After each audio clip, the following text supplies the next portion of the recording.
ሰላም ጤና ይስጥልን አድማጭ ተመልካቾቻችን መጋቢት 24 2017 ዓ.ም ዕለታዊ መረጃዎችና ዘገባዎችን ይዤ መጥቻለሁ። ዘገባዎችና መረጃዎችን ወደ እናንተ እያደረስኩ አብራችሁን ቆዩ። በለጠ ካሳ ነኝ።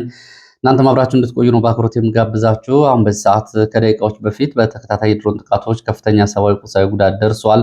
ይህንን የተመለከተና በአማራ ክልል አካባቢ ያሉ የግንባር መረጃዎችን በዝርዝር ይዣለሁ ወደ እናንተ የማደርስ ይሆናል። ከዚህ ባሻገር ዛሬ መጋቢት 24 2017 ዓ.ም አብይ አህመድ 7ኛ ዓመት የስልጣን የያዙበት ጊዜ ነው። ይህንን በተመለከተ እንደዚሁ እየወጡ ያሉ መረጃዎችን በተመለከተም ለፖለቲካ ትዝብትና ግምገማዎች አንዳንድ መረጃዎችን ይዣለሁ የማደርሳችሁ ይሆናል። ከዛ ባሻገር እንግዲህ የተለያዩ መረጃዎች አሉ። አስተያየቶቻችሁም ተካተዋል። እነዚህ መረጃዎች በቅደም ተከተል ወደ እናንተ አደርሳለሁ። እናንተም ላይክ፣ ሼር፣ ሰብስክራይብ እያደረጋችሁ አብራችሁ እንድትቆዩ ነው በአክብሮት የምጋብዛችሁ። ጥቆማ ቢኖራችሁ ጥቆማ @gmail.com ላይ ልትልኩልኝ ትችላላችሁ። እንዲሁም ደግሞ በሌሎች ማህበራዊ ሚዲያ የመልእክት መላላኪያ ዘዴዎች ቴሌግራም፣ ዋትስአፕ፣ ሜሴንጀር፣ ቲክቶክ እና ትዊተር ላይ ልትልኩልኝ ትችላላችሁ። ይህን እያደረጋችሁ ስለሆነ በእጅጉ ነው የማመሰግነው። ትላንትና በተፈጸመው የድሮን ጥቃት እንግዲህ የሟቾች ቁጥር በትላንትና ከተገለጸው በብዙ ጥፍ ጨምሮ ከ33 በላይ ደርሷል ነው የተባለው። በማዕከላዊ ጎንደር ኪንፋዝ በገላ ወረዳ ስላሬ ከተማ ከዚህ ጋር በተያያዘ የነበረውን ውጊያና ዝርዝር መረጃዎች እንደዚሁ የማደርሳችሁ ይሆናል። በተለይ በማዕከላዊ ጎንደር ቀጠና የችሎት መረጃዎችም አሉኝ። ወደ ወልቃይትን በተመለከተም እንደዚሁ አዲስ መረጃ አለኝ። የአማራ ክልል የአስቸኳይ ስብሰባ ጠርቷል። የብልጽግና የዞን የጸጥታ መዋቅር አባላት እነ ኮሎኔል ደመቀ ዘውዱም እንደዚሁ በአስቸኳይ ተጠርተው ባህር ዳር ነው የሚገኙት። በዚህ ጋር በተያያዘ ያሉ መረጃዎችንም እንደዚሁ የማደርሳችሁ ይሆናል። በመጀመሪያ ግን ካደረሳችሁኝ አስተያየቶች መካከል የተወሰኑትን ወደ እናንተ ላድርስና ወደ መረጃዎችና ዘገባዎቹ ሄዳለሁ። እስከ መጨረሻው አብራችሁ እንድትከታተሉ ሰብስክራይብ፣ ሼር፣ ላይክ አድርጎ እንዲሁም ደግሞ ሰብስክራይብ ካደረጋችሁ በኋላ በየሰዓቱ የሚለቀቁ መረጃዎች እንደርሷችሁ የደወል ምልክቱን ብትጫኑ መረጃዎች ሲለቀቁ የማሳወቂያ ይደርሳችኋል። ወደ አስተያየቶቻችሁ ሲሄድ ከላካችሁልኝ አስተያየቶች መካከል ህወሓትና ኦነግ ብዙ ዓመታት ታግለዋል የሚለውን ንጽጽር ከአማራ ህዝብ ትግል ጋር ማነጻጸር ብዙ ጊዜ ተገቢነት የለውም የሚል አስተያየት ልካችሁልኛል። ይህንን በተመለከተ እንግዲህ አስተያየት ሰጪው ጄኖሳይድ የተፈጸመበት ህዝብና አሳማኝ ምክንያት ያለው ህዝብ ትግል ከተገንጣይ እና እንዲሁም ደግሞ ከተገንጣይ ትግል አራማጆች የትግል ስልት ጋር እንዲሁም ደግሞ እነሱ ለዘመናት የወሰደባቸውን ተቀባይነት ለማምጣት እንዲሁም የትግል ስልት ከዚህ ጋር ሊነጻጸር አይገባውም። ስለዚህ የአማራ ትግል በራሱ በአማራ የትግልና መሰረታዊ የትግሉ መታገያ መንገዶች ነው መለካት ያለበት የሚል አስተያየት አድርሰዋል። በእጅጉ ነው የማመሰግነው። ያው ብዙ ጊዜ እንግዲህ ኦነግ 53 ዓመት ታግሎ ምንም አላመጣም፣ ህወሓት 17 ዓመት ታግሎ ነው ማዕከላዊ መንግስቱ ላይ ያዘው የሚሉ የተለያዩ ንጽሮች ስለነበሩ ከዚህ አንጻር ነው አስተያየት የሰጠው። አስተያየቱ የአስተያየት ሰጪው ነው። ሌላው ዘወትር መግቢያ ላይ ሁለት ነገሮችን በተከታታይ ብታካትት ደስ ይለኛል የሚል አስተያየት ሰጪ አለ። አንደኛው አድማ ብተናና ሚሊሻ ከህዝባቸውን ከመውጋት እንዲቆጠቡ ገንዘብም እንዲሁም ደግሞ እድሜም ኃላፊ ነው፣ ስለዚህ ከታሪክ ጋርና ከህዝባቸው ጋር እንዲቆሙ ዘወትር ጥሪ ቢደረግላቸው በሚዲያ የሚል እንደዚሁ ሐሳብ አድርሳችኋል። ሁለተኛው የፋኖ አንድነት ላይ ያለመታከት በሐሳብ በምልከታ በሙገታ የፋኖ አንድነት ላይ በተከታታይ መስራት ያስፈልጋል የሚለው ነው። ሌላው አዲስ አበባን በተመለከተ በተደጋጋሚ የተሰሩ ዘገባዎች አንዳንድ የተስተካከሉ ነገሮች አሉ የሚል እንደዚሁ አስተያየት ደርሶኛል። ለጊዜው ነው እንጂ እያንዳንዱ ጉዳይ ላይ የያዙትን እቅድ እነ ሽመልስ ከመፈጸም ወደኋላ እንደማይሉ ግን ሊታወቅ ይገባዋል። በፖሊሲ በፕሮግራም ነድፈው ነው ይህን እያደረጉ ያሉት። ስለዚህ የተስተካከሉ ነገሮች አሉ የሚለው ከማዘናጋት ያለፈ ሊሆን ስለማይችል መሰረታዊና ስር ነቀል የሆነው ደግሞ የህዝብን የፖለቲካ ውክልና የሚያረጋግጥ ስራ ነው የሚያስፈልገው። ለአስተያየቱ ግን በእጅጉ አመሰግናለሁ። ሌላው መጋቢት 24 ትሩፋቶችና ያጋጠሙ ተግዳሮቶችን ተብሎ በየቢሮዎች ያው ዛሬ እየተደረገ ያለውን ሰልፍ በተመለከተ እንደዚሁ መልእክትና መረጃዎችን አድርሳችሁኛል። እሱን በተመለከተ ወደኋላ ይመጣባቸው ይኖራሉ። ሌላው ከመከላከያና ከፌዴራል ፖሊስ ተመልምለው የጤና ትምህርት እንዲከታተሉ ባህር ዳር ዩኒቨርሲቲ የተመደቡ ተማሪዎች ትምህርት አቁመዋል። በተለይ የአማራ ተወላጆች የሆኑ ትምህርት አቁመዋል። አሁን በዘንዘልማ ባህር ዳር ካምፓስ ነው የሚገኙት። ለምን ትምህርት እንዳቆሙ የተገለጸ ነገር የለም። ትምህርት ማቆማቸውንም እንደዚሁ ለሌሎች ሰዎች እንዳይናገሩ ማስጠንቀቂያ እንደሰጣቸው ነው የተገለጸው። አብዛኞቹ እንግዲህ ለፌዴራል ፖሊስና ለመከላከያ ሆስፒታሎች የጤና ትምህርት ስልጠና እየወሰዱ የነበሩ የአማራ ተወላጆች። ሌላው አስተያየት ሰጪ ከህወሓት ጋር እንሰራለን የሚሉ የፋኖ መሪዎችን በተመለከተ ነው። የእነዚህ የፋኖ መሪዎች ሊያሳኩት የሚችሉት የአማራ ህዝብ የፖለቲካ ጥያቄ ምንድን ነው? ከህወሓት ጋር በመስራት የሚል ጥያቄ ማስቀደም ነው የሚጀምሩት። በሬ ካራጁ የሚለውን ብሂል አያውቁትም ወይ ወይስ አይረዱትም ወይ? ከህወሓት ጋር በመስራት የአማራ ህዝብ የፖለቲካ ጥያቄዎች ይመለሳል የሚለው ከትናንት ትምህርት አለመውሰድ ነው የሚል አስተያየት ተጨምሮበታል። ህወሓት በአማራ በአማራ ህዝብ ላይ የለኮሰው እሳት ጭሱም ይታያል፣ አሁንም ነበልባሉም ይፋጃል፣ ረመጡም ገና ያቃጥላል። ይሄንን በራስ ህዝብ ቁስል ላይ አሲድ መጨመር አይሆንም ወይ? ከህወሓት ጋር እንሰራለን የሚሉት ይሄ የፋኖ መሪዎች ንግግር እንኳን በተግባር በሐሳብ ደረጃ የከፋ የፖለቲካ ዋጋ ያስከፍላቸዋል። ወደፊት እሱን የምትመለከቱ ይሆናል የሚል አስተያየት አድርሰውኛል። አስተያየቶቻችሁን አስተናግጃለሁ። ወደ መረጃዎች ነው የሚሄደው። ወደ መረጃዎች ሲሄድ በችሎት መረጃዎችን በማስቀደም ጀምራለሁ። ትናንትና የነበሩ የችሎት መረጃዎች እንግዲህ በርካታ የአማራ ተወላጆች በተለይ በአማራ ክልል ካለው ጦርነት ጋር በተያያዘ እንዲሁም ከዛ ቀደም ብሎ በተለያዩ ምክንያቶች ፖለቲካዊ ስርዓት ታስረው ነው የሚገኙት። የህሊናና የፖለቲካ እስረኞች ናቸው፣ የወንጀለኛም አይደሉም ብዙዎቹ። ይህንን በተመለከተ በተለያየ ጊዜ አብይን ተቃውማችኋል፣ አዳነችን ተቃውማችኋል በሚል በፖለቲካ ተቃውሞ ምክንያት አሁን ታስረው ከሚሰቃዩት መካከል እንደዚሁ ትላንትና የጥፋተኝነት ውሳኔ የተላለፈባቸውም አሉ። እነ መላክ ምሳሌ መዝገብ 13 ተጠርጣሪዎች ትናንትና መጋቢት 23 2017 ፍርድ ቤት ቀርበዋል። ፍርድ ቤት የቀረቡት ደግሞ የፍርድ ብይን ወደ ውሳኔ ለመስጠት ነው። በዚህ መሰረት አቃቢ ህግ 3 የቅጣት ማክበጃዎችን ያቀረበ ሲሆን ተከሳሾችና ጠበቆቻቸው ደግሞ ጥፋተኛ አይደለንም የሚል ወንጀል አለመፈጸማቸውን በመናገር ለፍርድ ቤቱ ማቅለያ እንዲያደርግ እንደዚሁ ጠይቀዋል። በዚህ መሰረት ፍርድ ቤቱ አንድ የቅጣት ማክበጃ ከአቃቢ ህግ በመውሰድ ፍርድ ቤቱ የቅጣት ውሳኔዎችን አስተላልፏል። በዚህም መሰረት እንግዲህ ከ4 ዓመት እስከ 6 ዓመት ነው የስርዓት የተፈረደባቸው የፍርድ ቅጣት ውሳኔ የተላለፈባቸው። በዚህም መላክ ምሳሌ መንግስቱ፣ ይልማ በዛብህ አስማማው፣ ኤርሚያስ መኩሪያ ጓንጉል እነዚህ በ4 ዓመት ቅጣት የተፈረደባቸው ናቸው። ጌጤ አመኑ ነጋ፣ ቅድስት ከበደ ሰብስቤ እንደዚሁ 4 ዓመት ከ5 ወራት የተፈረደባቸው ናቸው። በኋላ በማቅለያና በልዩ ልዩ ክርክሮች ቅድስት ከበደ ካለባት ማህበራዊ ኃላፊነትም አንጻር እንደዚሁ በማቅለያና በገንዘብ እንድትለቀቅ ፍርድ ቤቱ ወስኗል። ሌላው አወቀ ስንሻው ከበደ፣ አብርሃም መልካሙ አያና 4 ዓመት ከ10 ወራት እስር ተፈርዶባቸዋል። ማናያየለ ገለቴ፣ ውበት አካል በታችም እንደዚሁ ውበት አካል ቢተውም እንደዚሁ 4 ዓመት የተፈረደባቸው ናቸው። ፍቃዱ መንግስቱ ለጋስ፣ መምህር ዓለም ሁሉ ጤና እንዲሁም ደግሞ አንዱ ዓለም አሻግሬ ደግሞ 5 ዓመት ከ6 ወራት ተፈርዶባቸዋል። ዜና ኃይሉ ደግሞ 6 ዓመት ተፈርዶባቸዋል። እንግዲህ በዚህ ምስክርነትም የፖሊስ አባላት የመሰከሩት ምስክርነት አንድም የተገኘ ነገር የለም። ግን ያው በስራ አስሮ ማቆየትና ማሰቃየት ስለሆነ ዋና ዓላማው የአቃቢ ህግ ይህንን ፍርድ ቤቱም እንግዲህ አቃቢ ህግን አጠቃላይ ሀሳብ በመስማት ይህንን አስተላልፏል። ሌላው እነ ሙሉነህ አይተንፍሱ እንደዚሁ ፍርድ ቤት ቀርበዋል። እነዚህ የኢንሳ ሰራተኞች ናቸው። እነዚህ 4 የኢንሳ ሰራተኞች ናቸው አሁን ተከሰው የሚገኙት። አንዱ የኢንሳ ሰራተኛን በተመለከተ ትላንትና ለፍርድ ቤቱ ለኢትዮጵያ ህዝብ ፍርድ ቤቱ ጉዳዩን አጣርቶ ይፋ እንዲያደርግ ጥያቄ ጠይቀዋል። ከዚህ ጋር በተያያዘ ያለው መረጃ ይህንን ነው የሚመስለው። እነ ሙሉነህ አይተንፍሱ 4 የኢንሳ ሰራተኞች 2ቱ ፍርድ ቤት ቀርበዋል፣ 2ቱ ፍርድ ቤት አልቀረቡም። 2ቱ ፍርድ ቤት ያልቀረቡት ከቂሊንጦ እስር ቤት የተሽፍን ጫማ ለብሳችሁ አትሄዱም ብሎ በከለከላቸው ምክንያት ወደ ፍርድ ቤት አንሄድም በሚል ምክንያት ነው የቀሩት። እነዚህ 4 የኢንሳ ባለሙያዎች ጋር 5ኛ የነበረው ተጠርጣሪ ኢሳያስ በላይ አብተው ያው በፌዴራል ፖሊስ አባላት ተቀጥቅጦ መገደሉን ካሁን በፊት በተለይ ይህንን ዘገባ በተደጋጋሚ ተከታተሉ አድማጭ ተመልካቾች ታስታውሳላችሁ። እስር ቤት ውስጥ ተቀጥቅጦ የተገደለው ኢሳያስ በላይ አብተው የሱ ጓደኞች ናቸው ትናንትና ፍርድ ቤት የቀረቡት።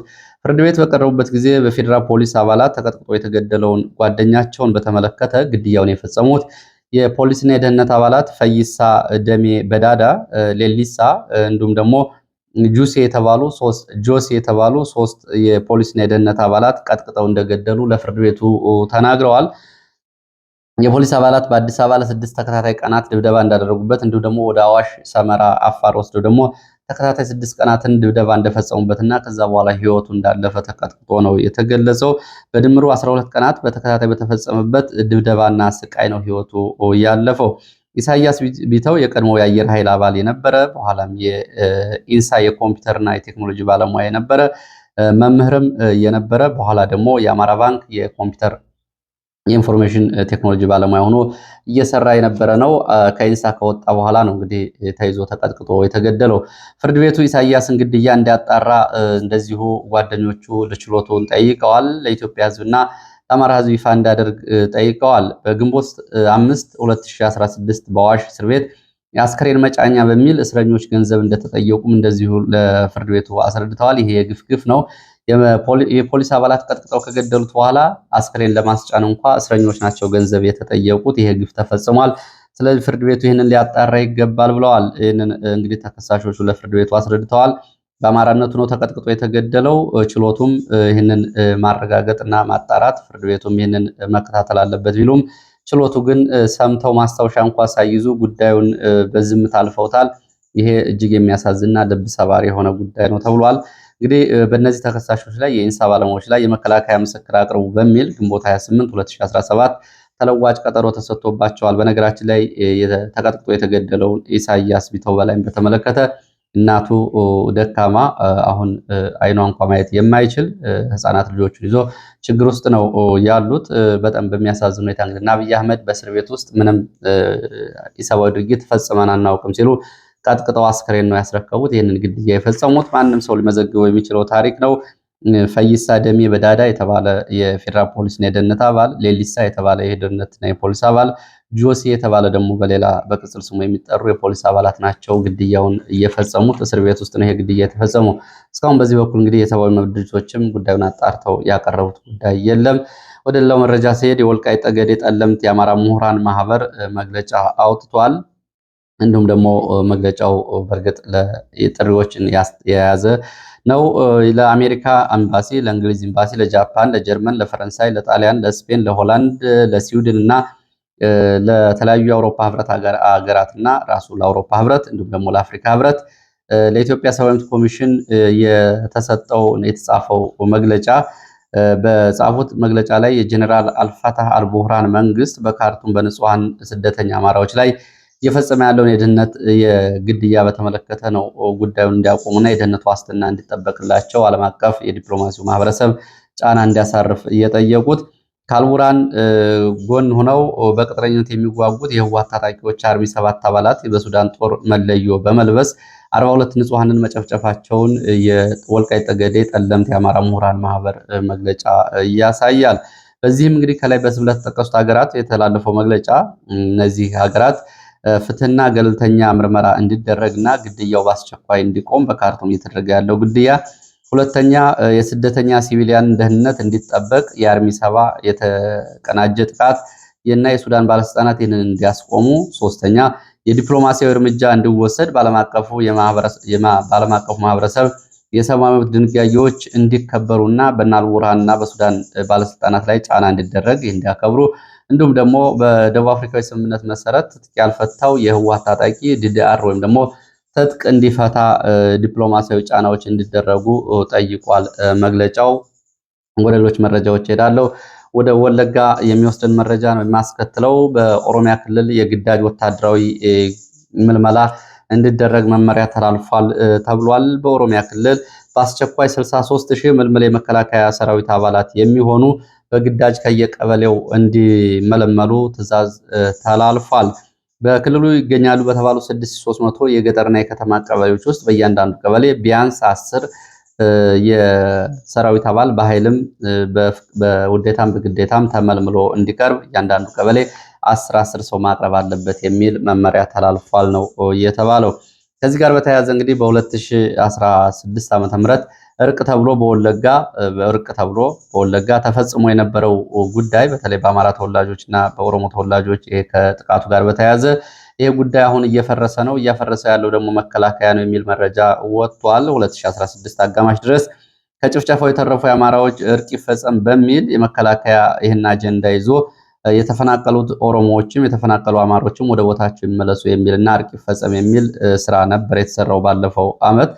ይህንን እርቅ ሲደረግ አማራው ትጥቅ ይፍታ ተብሎ ነበረ። ህዝቡ ግን ትጥቅ ከፈታን ዋስትና የለንም የሚል ጥያቄ አቀረበ። ይህንን ጥያቄ በሚያቀርቡበት ጊዜ ባለመስማማታቸው የመከላከያ ጄኔራሎች ራሳቸው አሳዛኝ አቋም ወሰዱ። አሁን በተለይ በቅርብ ጊዜ ነው የሚሉት። ይሄ ባለፉት 2 ዓመታት ንብረት የወደመባችሁ ሰዎች የተበደላችሁ ካላችሁ አማራውን ክሰሱ፣ ንብረቱን ታገኛላችሁ፣ ፍርድ ቤቱ ለእናንተ ይበይናል በሚል ስህተት ውስጥ የአካባቢው የመከላከያ ጀነራሎች ጭምር በዚህ ስህተት ውስጥ ገብተውበታል ነው የሚሉት የመረጃ ምንጮቹ። በተለይ ኪረሙ፣ ሊሙ፣ ገሊላ፣ ደንጎሮ፣ ጃርደጋ፣ ጃርቴ፣ አሙር ወረዳዎች የአማራ ንብረት በቀጥታ እየተዘረፈ ነው። በረት ውስጥ እየገቡ ከብቶችን ይወስዳሉ። እንዲሁም ደግሞ ከአሁን በፊት በነበረው ግጭት ንብረቴ ወድሞብናል የሚል የኦሮሞ ተወላጅ ካለ በቀጥታ ሄዶ የአማራ ተወላጆች ንብረት እንዲወስድ ይደረጋል። ይህን መከላከያ እየተሳተፈበት ያለ አሳፋሪ ድርጊት ነው የሚሉት የመረጃ ምንጮቹ።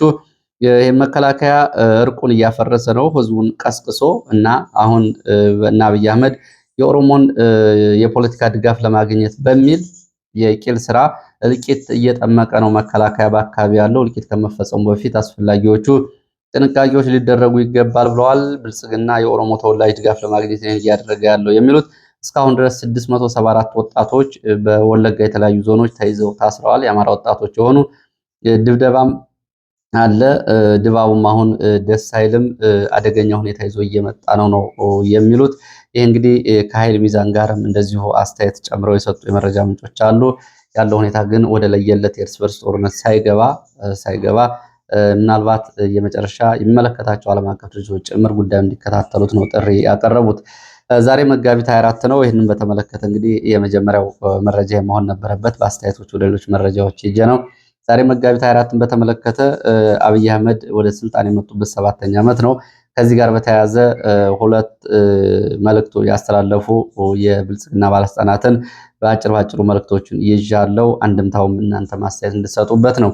የመጀመሪያው ተመስገን ጥሩነህ ነው። ምክትል ጠቅላይ ሚኒስትርና የአብይ አህመድ ቀኝ እጅ ወይም ደግሞ በተለምዶ የአብይ አህመድ የኳሌታ አስተካካይ የሚሉት በኢትዮጵያ ታሪክ በመደመር እሳቤ የገባችበት ልዩ ቀን ነው ብለዋል አቶ ተመስገን። ከዕዳ ወደ ምንዳ መጓዝ መነሻው ቀን ነው መጋቢት 24 ብለዋል። የመጋቢት 24 ቱርፋቶች ኢትዮጵያ በዓለም ላይ ተገቢ ቦታዋን ለመያዝ ተቃርባለች ነው ያሉት። እንግዲህ ያው ኢትዮጵያ አሁን በዚህ በተገለጸው ልክ ወደ ዓለም አቀፍ የከፍታ ጫፍ እየመጣች ነው። ቦታውን ልትይዝ ጥቂት ቀርቷታል ነው የሚሉት። እንግዲህ ያው ኢትዮጵያ ውስጥ መሬት ላይ ያላችሁ ሰዎች ይህንን እንዴት ትገመግሙታላችሁ? ኢትዮጵያ አሁን ያለችበት ሁኔታ በምን ይገለጻል? ዜጎቿ በምን ይገለጻሉ? እኔ መጋቢት 24 እንግዲህ ለእኔ እንደ አንድ ኢትዮጵያዊ ዜጋ የደረሰኝ ስደት መሰቃየት ነው እስከ ቤተሰቦች። ለእናንተስ መጋቢት 24 ምን ይዞላችሁ መጣ? እንግዲህ ይህንን ከስደት መልስ በሚሊዮን የሚቆጠሩ ዜጎች ተፈናቅለዋል፣ ተገድለዋል። ጦርነት ውስጥ የእርስ በርስ ጦርነት ውስጥ ነው የሚገኙት። እናንተስ ከመጋቢት 24 በፖለቲካ በኢትዮጵያ ተሞክሮ ምን ይዞላችሁ መጣ? ይህንን እንግዲህ አስተያየት ልታስቀምጡ ትችላላችሁ። መጋቢት 24 በነገራችን ላይ ልክ የዛሬ 7 ዓመት እስር ቤትም ነበርን ባህር ዳር ከሐይቅ ላይ ተይዘን ያኔ እናስታውሳለን። አብይ አህመድ እስር ቤት ሆነን ነው ሹመት ሲወስድ የነበረው። ለማንኛውም ከጃርቶች እና ከቀበሮዎች ይህንን መጋቢት 24ን እንጠብቅ የሚለው የምክትል ጠቅላይ ሚኒስትሩ ንግግር የዛሬው እንግዲህ የመንግስት ሚዲያዎች በዋናነት ሲያስተላልፉት የነበሩ ከጃርቶች እና ከቀበሮዎች መጋቢት 24ን እንጠብቅ። እነማን እንደሆነ ግን በግልጽ የገለጹት ነገር የለም። ከአሁን በፊት እንግዲህ ህወሓቶችን ሸረሪት እና ሸረሪት ድር በሚል ሲገልጹ የነበሩት ተመስገን ጥሩነህ ናቸው። አሁን ደግሞ መጋቢት 24ን ከጃርትና ከቀበሮዎች እንጠብቃለን የሚሉት እንግዲህ ለአብይ አህመድ 7ኛ ዓመት ሹመት በተመለከተ በተለያዩ የኦሮሚያ ክልል ከተሞች ሰልፍ እየተደረገ ነው። ይህም እንግዲህ ተነጣይ የፖለቲካ ምልከታን የሚያስወስድ ነው። ድጋፍ አለኝ እዛ አካባቢ የሚለውን ለማሳየት በትግራይም በአማራም በሌሎቹ የኢትዮጵያ አካባቢዎች ሰልፍ እየተደረገ አይደለም። በኦሮሚያ ክልል ብዙ ቦታዎች የተወሰነ ደቡብ ኢትዮጵያና አሶሳ አካባቢ ሰልፎች አሉ። ከዛ ውጭ ግን አዲስ አበባን ጨምሮ በብዙ የኢትዮጵያ አካባቢዎች በአማራ ክልል፣ በትግራይ ክልል ለአብይ አህመድ ድጋፍ ሰልፍ እየተደረገ አይደለም። ዛሬ የድጋፍ ሰልፍ እየተደረገ ካለባቸው የኦሮሚያ ክልል ከተሞች መካከል ጅማ፣ አዲስ አበባ እንግዲህ ተቆርጦ የተወሰደውና የኦሮሞ የኃይል ፖለቲካ ሚዛን ለማስጠበቂያ በማህበራዊም በፖለቲካ ተሳትፎም አሁን እንደ ሁነኛ ቦታ እየታየ ያለው ሆየ ፈጨ አካባቢ ሰሞኑን የነበረው ሁኔታ ታስታውሳላችሁ። አሰላ፣ ነቀምት፣ ወላይታ፣ አሶሳ፣ በደሌ፣ ሐረርጌ፣ ጉጂ፣ ሆለታ፣ ሆሮ ጉሩ፣ ደብረ ዘይት፣ አምቦ፣ ሮቤ፣ ናዝሬት እና ሌሎች ከተሞች ላይ ነው ለአብይ አህመድ የድጋፍ ሰልፍ እየተደረገ የሚገኘው። ይህን ኦቤን አሁን እነዚህን ከተሞች ነው ሰልፎችን እያስተላለፈ የሚገኘው። የኦሮሞ የፖለቲካ ተቃዋሚዎች ደግሞ ኦሮሞ በታሪኩ የተዋረደበት ቀን ሲሉ ነው እንግዲህ ይህንን የ7 ዓመታት የአገዛዝ ዘመናት እየገለጹ የሚገኙት። ዲያቆን ዳንኤል ክብረት እንግዲህ የጠቅላይ ሚኒስትሩ የማህበራዊ ጉዳይ አማካሪ በሚኒስትር ደረጃ ይህንን መጋቢት 24ን በተመለከተ ረዘም ያለ ጽሁፍ አጋርተዋል። ካጋሯቸው ጽሁፎች መካከል ለእያንዳንዱ በየአድራሻው የሚመስል እንደዚሁ ትንኮሳም እንዲሁም ደግሞ አዲስ ቃልም እንደዚሁ ፈብርከው ይዘው መጥተዋል። ከአሁን በፊት የተለያዩ ቃላትን በመፈብረክ የሚታወቁት ዲያቆኑ አሁን ደግሞ መጋቢት 24 ከ66ቱ ትውልድ ውጭ በሆነ አስኳል አመራር እየመጣ ለውጥ ነው ብለዋል። እንግዲህ በመጽሐፍም አሁን በፊት ትርክት በሚለው የትርክት ማስከሻ በመጽሐፋቸው ላይ ይህንን አስፍረውታል። ኮሚኒዝም ጠላትና ወዳጅ የሚመታና የሚታቀፍ ፖሊት ቢሮ ማዕከላዊ ኮሚቴ እንዲሁም ደግሞ ህዋስ ነፃ አውጪ ታጋይ መሰረታዊ ድርጅት የሚል መገለጫ የነበሩት የ66ቱ ትውልድ የሚሉት አሁን ግን ከዛ ውጭ የሆነ አመራር ነው የመጣው። ለዛ ነው እንግዲህ የድርጅት መሰረታዊ ነገሮች ሳይከበሩ አገሪቱ የግለሰብ ነች የምትባለውን በዚህ ነው። ይህን መገለጫ ለሌላ አምጥተውታል። ግን አብይ አህመድ የግሉ አድርጎ በፖሊት ቢሮም በማዕከላዊ ኮሚቴም በድርጅት አሰራርም የሚሄድ ሰው እንዳልሆነ ግን በዚሁ ምስክርነት ተሰጥቷል። 2010 ለውጥ ሲመጣ ምሁሩ 3 አቋም ይዞ ነበር የሚሉት ዳንኤል ክብረት እፎይታ የተሰማው አለ፣ ድንጋጤ የተሰማው አለ፣ እንዲሁም ደግሞ የተዛባ ደስታ የተሰማው አለ። በተለይ የፖለቲካ ሀሁ አብይ አህመድ አልገባውም እንቆጣጠረዋለን በሚል የተዛባ ደስታ የተሰማቸው ነበሩ። የለውጡ አመራር ወያኔን ሲደመስላቸው እነሱ ደግሞ የለውጡን አመራር ለመቆጣጠር የቋመጡ ነበሩ በሚል እንግዲህ ወደ እነ አንዳርጋቸው ጽጌ የተጠቆመ ጣት በሚመስል መልኩ እነዚህን የኢህአፓ የ66 ትውልድ አባላት ሊጠመዙት ሞከሩ፣ አልሆነላቸውም ብለዋል። ዝቅ ብለውም የለውጡ ትግል 66 የመንፈስ ልጆችና በኢትዮጵያ የትንሣኤ ልጆች ነው እየተደረገ ያለው የለውጡ ትግል ነው የሚሉት። እንግዲህ በረከት ስምዖንም ከአሁን በፊት የኢትዮጵያ ትንሣኤ የሚል መጽሐፍ ጽፎ ነበረ። አሁን ዳንኤል ክብረት ደግሞ የኢትዮጵያ ትንሣኤ ላይ ነን፣ እኛ የትንሣኤ ልጆች ነን፣ ሌላው ግን የ66ቱ የመንፈስ ልጅ ነው የሚሉት። ከነፍጥ ውጭ ሌላ ሀሳቤ የማይገባቸው ጫካን ለመግደልና ለመድፈር መርጠውታል። አዲሱ ትውልድ እነ ዳንኤል ክብረት ማለት ነው ለአረንጓዴ አሻራ መርጠውታል ብለዋል። ከአሁን በፊት እንግዲህ በፓርላማ ለሚሞቱት ጥላ እንተክላለን የተባለው ንግግር የሚያረጋግጥ ነው። ሌሎች የተምኔት ትግል እያደርጋሉ በሚል ደግሞ እንደዚሁ እንግዲህ በአሜሪካ ያለውን እንቅስቃሴ በተመለከተ በዚህኛው ጽሁፍም ወደ ነገዱ አንዳርጋቸው የተጠቆመ የሚመስል አስተያየት ተሰጥቷል። አዲሱ እንግዲህ ሸነድ ወይ ደግሞ ሽብር ነዥ ድርጅት በከተማ ውስጥ በየሆቴሉ የሚያንቀሳቅሱም አሉ በሚልም እንደዚሁ ጠላት አለን ብለዋል። እንግዲህ ብልጽግናን በተመለከተ የ7 ዓመት የአብይ አህመድ የስልጣን ጉዞ ላይ የተሰጡ አስተያየቶች ናቸው። እናንተ ምን አስተያየቶች አሏችሁ? ልጨምሩ ትችላላችሁ። ወደ ሌሎች መረጃዎች ሄዳለሁ።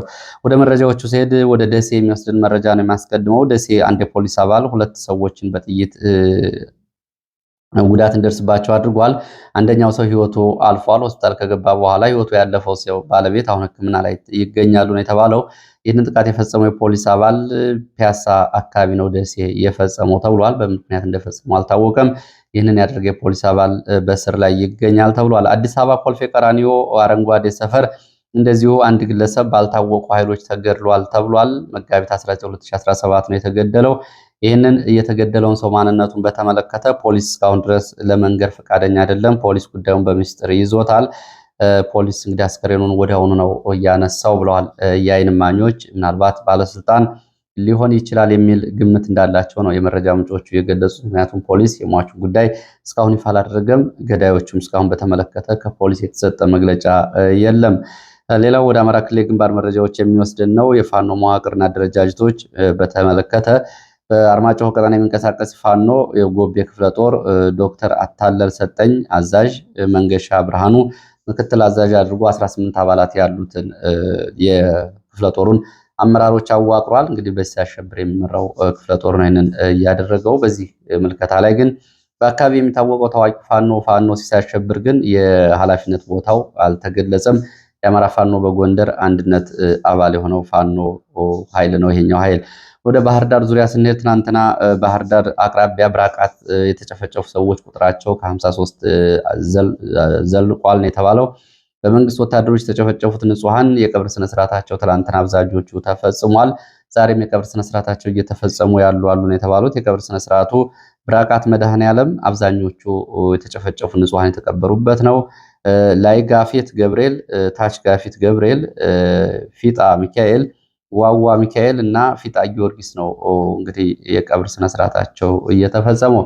ከንጹሃን ጋር በተያያዘ እንደዚሁ ትላንትና በነበረው ማዕከላዊ ጎንደር በተለይ ኪንፋዝ በገላ ስላሪ ከተማ በነበረው ውጊያና በተፈጸመው የድሮን ጭፍጨፋ ከ33 በላይ ሰዎች ተገድለዋል ነው የተባለው። በትላንትናው ዕለት እንግዲህ የሟቾቹ ቁጥር 2 ነው የሚል መረጃ ነበረ። እሱ ስህተት ነው። ከ33 በላይ ደርሷል በድሮን አብዛኞቹ የተገደሉት ተብሏል።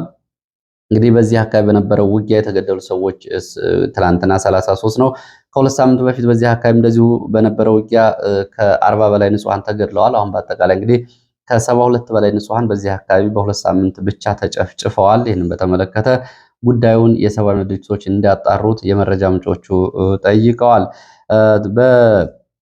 እዚህ ማዕከላዊ ጎንደር ወገራ ትላንት በነበረው ውጊያ 19 የሚሊሻ አባላት የብልጽግና አመራሮች በፋኖ ተይዘው ተወስደዋል። አምባ ጊዮርጊስ ከነዚህ ውስጥ አመሻሹን 11 የሚሆኑት ተለቀዋል ነው የሚሉት የመረጃ ምንጮቹ። 7 የሚሆኑት ግን አሁንም በፋኖ እጅ ይገኛሉ። የፖሊስ ጣቢያው ወድሟል። ከፍተኛ ሰብአዊና ቁሳዊ ጉዳት ደርሷል። ኪንፋዝ በገላ በተለይ ወይራ በር ተብሎ የሚጠራ አካባቢ ለነበረው ውጊያ ሽፋን ለመስጠት ሲሄዱ የነበሩ የመከላከያ አባላት መካከል እንደዚሁ 10 የሚሆኑት ላይ ጥቃት ተፈጽሞ 5ቱ በፋኖች ተይዘዋል። ሌሎች ደግሞ ጉዳት ደርሶባቸዋል የተባለው ልዩ ስሙ ወይራ በር ተብሎ ነው። እነዚህም እንግዲህ የተያዙት አብዛኞቹ እስከነሙሉ ትጥቃቸው ነው ተብሏል። እንግዲህ ንጹሃንን በተመለከተ ከ33 በላይ ደርሷል የተጎጂዎቹ ቁጥር። በመንግስት ኃይሎች ላይም እንደዚሁ ከፍተኛ ጉዳት ደርሷል። 42 በላይ የሚሊሻና የአድማ ብተና የመከላከያ አባላት በነበረው ውጊያ ሞትና ቁስለኛ ሲሆኑ እንደዚሁ በፋኖ አባላት እንደዚሁ ጉዳት ደርሷል። አሃዛዊ ቁጥሩ አልታወቀም ነው የተባለው። ብርሸለቆ ወታደራዊ ማሰልጠኛ አቅራቢያ ክሊኒክ ተብሎ የሚጠራ ቦታ በተፈጸመ ጥቃት 16 በላይ መንግስት ኃይሎች ሙትና ቁስለኛ ሆነዋል። ጥቃቱ የተፈጸመው መጋቢት 23 ምሽት 11 ሰዓት ተኩል እስከ 1 ሰዓት ባለው ጊዜ ነው። የመጀመሪያ ድንገተኛ ጥቃት ይህን ተከትሎ በአካባቢው ለ2 ሰዓት የዘለቀ ውጊያ ተደርጓል የሚሉት የመረጃ ምንጮች የነፍስ ወከፍ መሳሪያዎችም እንደዚሁ በፋኖች ገብተዋል ተብሏል። ምስራቅ ጎጃም ከድጎ ጽዮን ወደ ሞጣ እንቅስቃሴ ላይ የነበሩ የመንግስት ኃይሎች ላይ እንደዚሁ ድንገተኛ ጥቃት ተፈጽሟል። የሚሊሻ አባላት፣ የመከላከያ አባላት፣ የአድማ ብተና አባላት፣ የአካባቢውን ሲቪል ባለስልጣናት ጭምር አጅበው ወደ ሞጣ ሲንቀሳቀሱ ነው ድንገተኛ ጥቃት የተፈጸመው። ልዩ ቦታው እንዳምባ ተብሎ የሚጠራ ቦታ ነው ጥቃት የተፈጸመው። የአካባቢው ፋኖ መብረቁ ተወርዋሪ ብርጌድ ነው ይህንን እየፈጸመው። በዚህም እንግዲህ ቁጥራቸው በውል ያልታወቁ የሲቪልና ወታደራዊ ባለስልጣናት ሙትና ቁስለኛ ሆነዋል ተብሏል። በዚሁ በፍኖተ ሰላም ቀጠና ከ15 በላይ የመከላከያ አባላት ከነሙሉ ትጥቃቸው ፋኖን ተቀላቅለዋል ተብሏል። ሰሞኑ እንግዲህ በተለያዩ አካባቢዎች እንደዚሁ ከስምሪት ቀጠናዎቻቸው እየወጡ ፋኖን የሚቀላቀሉ በርካታ የመንግስት ኃይሎች መኖራቸውን መረጃዎች ያሳያሉ። ወደ ሌሎች መረጃዎች ስንሄድ ጎንደር ዙሪያ ዛሬ ማለዳ እና አሁን በዚህ ሰዓት ተኩስ ይሰማል ተብሏል። ጎንደር ዙሪያ ከመገጭ ግድብ ዙሪያ ወደ አይራ ድረስ እንደዚሁ ከፍተኛ ተኩስ ይሰማል የተባለው እንቅስቃሴ ላይ በነበሩ የመንግስት ኃይሎች ላይ በተፈጸመ ድንገተኛ ጥቃት 12 የሚሆኑ ሙትና ቁስለኛ ሆነዋል። አሁን እዚሁ አካባቢ የቀብር ስነስርዓታቸው እየተፈጸመ ነው። አሁንም ተኩስ ይሰማል ነው የሚሉት የመረጃ ምንጮች። ሌላው በጣም አሳዛኙ ዛሬ እንግዲህ ረፋድ 3 ሰዓት ከ45 ገደማ ደቡብ ጎንደር እስቴ ወረዳ ቆማ ቀጠና አስመራ ተብሎ የሚጠራ ቦታ ላይ የድሮን ጥቃት ተፈጽሟል። በዚህ በተፈጸመ የድሮን ጥቃት በርካታ ሰዎች ተገድለዋል። እንግዲህ እስካሁን ባለው መረጃ ከ18 በላይ ሰዎች ሙትና ቁስለኛ ሆነዋል ነው የተባለው። እንግዲህ ትናንት ለሁለተኛ ጊዜ ነው። ትናንትናም የድሮን ጥቃት ተፈጽሟል። ወደ ደቡብ ወሎ እና ሰሜን ወሎ አዋሳኝ አካባቢዎች በተለይ ሰሜን ወሎ ውርጌሳ ከተማና አካባቢ ያለው ሁኔታ በተመለከተ ወደ ውርጌሳ ከተማ የሚገባ ኃይል ተከልክሏል። የሚወጣ ኃይል ይቅርታ፣ ከውርጌሳ ከተማ ወደ ወልዲያ አቅጣጫም ሆነ ወደ ደሴ አቅጣጫ የሚወጣ ሰው ተከልክሏል። የገባ ያለው የመንግስት ኃይል ብቻ ነው። እንግዲህ ምናልባት በአካባቢው ውጊያ ሊኖር ይችላል። እንቅስቃሴዎች፣ የሚወጡ ሰዎች ተከልክለዋል ነው ያሉት። ሌላው የህወሓት ባለስልጣናትን በተመለከተ አሜሪካ ማዕቀብ ልትጥል ነው፣ የፕሪቶሪያን ሰላም ስምምነት እያደናቀፉ ነው የተባሉ የህወሓት ባለስልጣናትና ወታደራዊ መሪዎች ላይ ማዕቀብ ሊጣል ይችላል ተብሏል። ወደ አሜሪካ የተሰማው መረጃ። ሌላው መረጃ የአማራ ክልል የዞን የጸጥታ ባለስልጣናት አስቸኳይ ስብሰባ ተቀምጠዋል ነው የተባለው። እንግዲህ ተጠርተው በዚህ ውስጥ እነ ኮሎኔል ደመቀ ዘውዱ እንደ አስቸኳይ ስብሰባ ጠርተው ባህር ዳር ይገኛሉ። ስብሰባው እንግዲህ ምናልባት ሰሞኑን ከኃላፊነት የተባረሩትን የጸጥታ አመራሮች ጉዳይ በተመለከተና አዲስ ኦሪንቴሽን ለመውሰድ ይሆን ወይ ደግሞ ከአሜሪካና ከህወሓት ከአብይ ስምምነት አንጻር ወደ ወልቃይት የተፈናቃይ ከመለስ አንጻር ይሁን የተለየ ነገር አልታወቀም። ግን አስቸኳይ ስብሰባ ጠርተው ባህር ዳር ይገኛሉ ነው የተባለው። ለሰዓት ያስኳቸው መረጃዎች እነዚህ ነው የሚመስሉት። በሌላ ተመሳሳይ መርሃ ግብር እስከምንገናኝ ስለተከታተላችሁ በእጅጉ አመሰግናለሁ። መልካም ጊዜ